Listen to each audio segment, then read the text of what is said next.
Assalomu alaykum.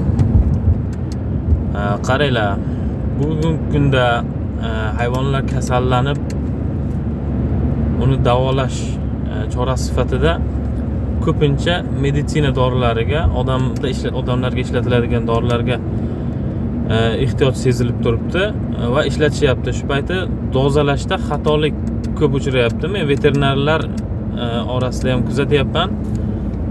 Masalan, yaqinda bo'lgan bir misol, Bitselin 5 dorisini qo'llash bo'yicha tavsiya qilinishyapti. Qanday holatda? Bitselin 5 ni ketma-ket 3 kun bittadan bir sigirga qo'llash. Masalan, aytaylik, sigir vazni 300 kg tirik vaznda. Bitta Bitselin 5 170 kilolik odam uchun mo'ljallangan preparat.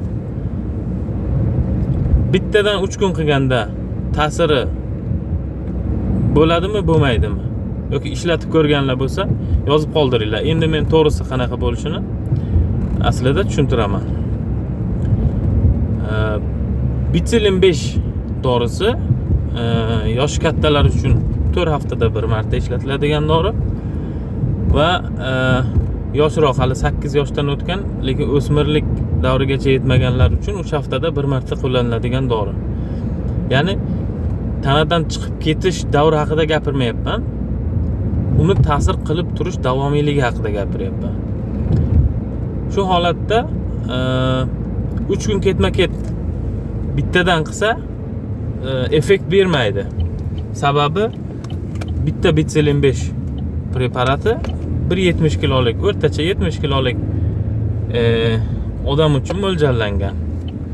To'g'risi qanaqa bo'ladi desa, uni to'g'ri ishlatish vazndan hisoblab topiladi. Ya'ni aytaylik, sigir 300 kg, taxminan 4 ta odamni vazniga teng keladi. Shunda bir yo'la 4 ta bitselinni bir marta ishlatish va qayta takroran ishlatmaslik eng to'g'risi bo'ladi. Eng yaxshi natija shu holatda erishiladi. Qolgan barcha o'sha antibiotiklar bo'ladimi yoki boshqa turdagi dorilarni qo'llash bo'ladimi? Qo'llagan payti mana shu hisob-kitobdan kelib chiqsa, odamlarda ishlatiladigan dorilar hayvonlarda ham ishlashni boshlaydi. Ya'ni ta'sir, ya'ni effekt berib boshlaydi.